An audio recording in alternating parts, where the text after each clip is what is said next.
And at the end of the process, what goes through the trailer comes out of a regular gas pump and goes right into your truck. Now, if it's a first-time offense, many students are able to get the charge wiped off their record by enrolling in a diversion alcohol education program. But this alternative comes with a hefty price tag. The student donors I talked to said they experienced little to no weakness or side effects from donating, but we should point out that while the FDA says it's safe to donate plasma as often as twice a week, the effects of long-term donating are unknown. Now, the water closer to shore has some movement in it, but when you get out further in the lake where the sailboats are, the wind is approaching 12 miles an hour, creating white caps on top of the waves. Perfect for sailing. With just 5 days to go until the players take to the field to battle it out, tensions are running high. But what turns a fan into a fanatic and opposing teams into rivals? But what many co-eds don't realize is that the underage drinking tickets, so prevalent among USC students, can continue to affect their lives long after they graduate. I investigated the crime and punishment of underage drinking. When the ballerinas take the stage here at the Koger Center on Friday night, they'll be supported by the USC Symphony Orchestra and joined on stage by dancers from the New York City Ballet. Despite the pressure, they say they won't be letting their nerves get the best of them. The mayor of Oakland said there are few words to describe this tragedy. A memorial service will be held tonight in Oakland.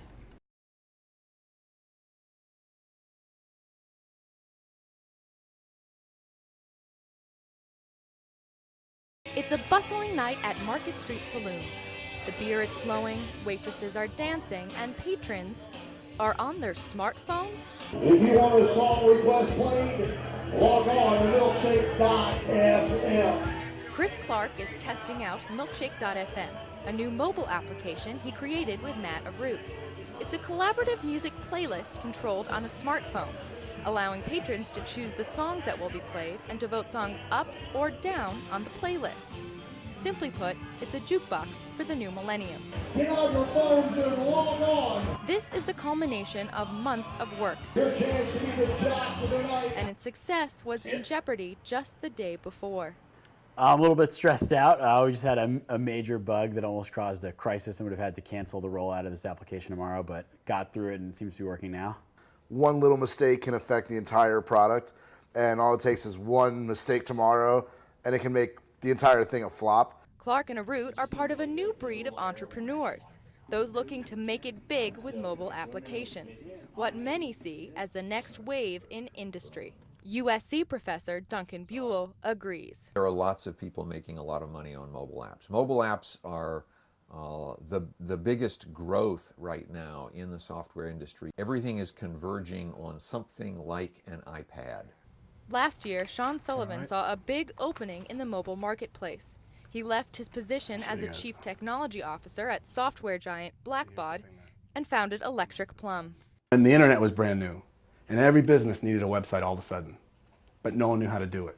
So there was a huge boom there about trying to provide the services to build websites for these folks. Same thing's happening now with mobile. He says part of the boom in apps may be due to the ease of entering the marketplace. The App Store economy and the way you can distribute software without having to have teams and sales teams to distribute, it becomes really possible to be a small company of one, in this case, hopefully not for long, and succeed. With over 500,000 applications in Apple's App Store, sometimes just getting consumers to see your app is the biggest hurdle to success. And you can put your app up there and nobody will notice it because it takes forever to find it. You have to somehow get a big hit, and it's almost like buying a lottery ticket. While the Market Street Saloon trial wasn't a home run, it went well enough. Chris and Matt say it gave them invaluable information about how to improve the product. So for now, they will continue to test and revise milkshake.fm so that when they finally launch it on iTunes, it has the best chance of rising to the top of the pack. Maggie Winterfeldt, Carolina News. Like most South Carolina teens, John Aaron can't wait to get his driver's license when he turns 15 and a half in a few months. I love to drive. I think it gives me like a little more control. But with car accidents as the #1 cause of death among U.S. teens, the long-standing road test seems a poor predictor of driving ability. A few of my friends have been in accidents, mostly because of texting while driving. Failure to yield, having too many people in the car, and simple inattention are the main reasons students get into trouble behind the wheel. Those are not things we can actually test for, but we can make sure that the student is able to operate the vehicle like they're supposed to. You don't want it to be because they lack of skills. What the DMV can test is how drivers react in real-world situations. So they've changed the test, making the grading more stringent and moving drivers out of quiet neighborhoods and onto the highway. That way they're actually in the traffic with other cars, and we can see how they interact when other cars are nearby, when other cars are close. Can I turn on red? Yes, I can. Well, that was exciting. Crystal James is a road test examiner, and she believes the benefits of the new test far outweigh any increased risk to the examiner. Absolutely, because not just taking them on the highway, I mean, we have more things that we're able to grade them on. So, new drivers, practice driving and study up, because as any teen will tell you, You don't want to take it twice or else you look like a failure. South Carolina DMVs have begun transitioning to the expanded road test, and the new grading system goes into effect this summer. Maggie Winterfeldt, Carolina News. Columbia Sailing Club's 45th annual Easter Regatta opened on an unseasonably cold spring day, when most people would rather be inside by the fire.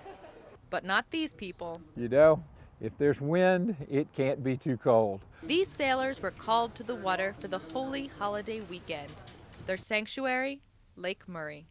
You know, there is something very peaceful about the water, and I think there is something spiritual about being out in the open. But as the defending champion team, Florida-based Tar Heels can tell you, above all, they came to win. Well, winning's fun. Whether a returning champion or a first-time racer, everyone is welcome. The opportunity here is to sail with some of the best in the world. And local sailors also get to sail, like myself. It's like being able to go out and play basketball with Michael Jordan. In 5-person teams, they race J24s, a sailboat model best suited to Lake Murray's large size and windy conditions. It is a boat that requires a lot of teamwork and crew work.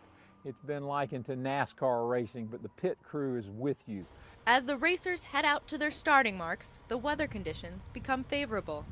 Now, the water closer to shore has some movement in it, but when you get out further in the lake where the sailboats are, the wind is approaching 12 miles an hour, creating white caps on top of the waves. Perfect for sailing. These sailors have traveled from as far north as Maine and as far south as Florida. But when they hit the water, they're all home. Maggie Winterfeldt, Carolina News. From a knotted silk scarf to a splash of delicate fragrance, French women's je ne sais quoi is in the details. And as Suzanne Becker has found, French accessories and cosmetics are not products, but artisanal crafts, coveted by women throughout the world. After a successful career as a TV reporter in Charlotte, Becker left journalism in 2003 to raise her family. That's my daughter and me. I think we were all a little bit nervous about her making that transition, although I knew she wasn't happy working the night shift. She now had time to pursue another passion of hers, France. Becker began organizing and leading small group tours through the country. And this one was really interesting. I did a trip one time where we traced the footsteps of Jeanne d'Arc, Joan of Arc. But her travel enterprise took an unexpected turn. So I would be going to France, and people would say, "Oh, Suzanne, while you're there, would you pick me up this, or would you pick me up that, or can you get that?" And I was taking a lot of time, and it was taking a lot of suitcase space, and I realized, so there's an opportunity here. She started Shop France. Bonjour, ici Suzanne Becker à l'appareil. A personal shopping business that specializes in rare French luxury items. This is a limited edition scarf that Hermès is not going to release anywhere except Paris, and so I'm going to try to go find a bunch of them. Guerlain fragrances exclusive to France and discounted Longchamp bags are some of her most popular requests. Today, Becker travels to France nearly once a month to fill client orders and lead shopping tours. Becker says her journalistic skills have helped make Shop France a success. I don't think that I would have been able to do all that I do in Paris if I didn't have that inherent, curious, inquisitive nature. And while she sometimes misses being a reporter and telling other people's stories on the news every night, she now gets to live her own story. Who does this? Who goes to France? You know, for other people and shops and gets paid to shop and gets paid to do tours. Only Suzanne Becker. Equestrian ballet is what Maggie Winterfeldt, Carolina News. Every hero has her battleground and chariot I will tell you, ladies, that and signature weapon. this is how I don't get bit. And for this hero, no duty is too large to conquer. Donna is a pet waste removal technician at Duty Calls. She worked in retail for decades before stepping down to care for her ailing mother. After her mother's passing, she spotted the Duty Mobile around town. And I was just like, that is just the greatest thing. I just love it. It's just the greatest thing. And so I kept bugging Jeff, and I was just like, you got to give me a chance. And so I think I bugged him enough. And while it can sometimes get awkward when she tells people what she does, You know, you get the typical, you know, little one-liners like, you know, that's a poopy kind of job, or, you know, something like that. she says she's never been happier. In the year since she started, the job has helped her to lose 20 pounds and gain dozens of new friends. But occasionally, she loses one. I told Jeff I didn't think that there would be anything negative about this position, but the one thing is when we lose a dog to doggy heaven. But as you come to know them. Whether tending to the yard of busy parents or elderly couples, she carries out her job with dignity and determination.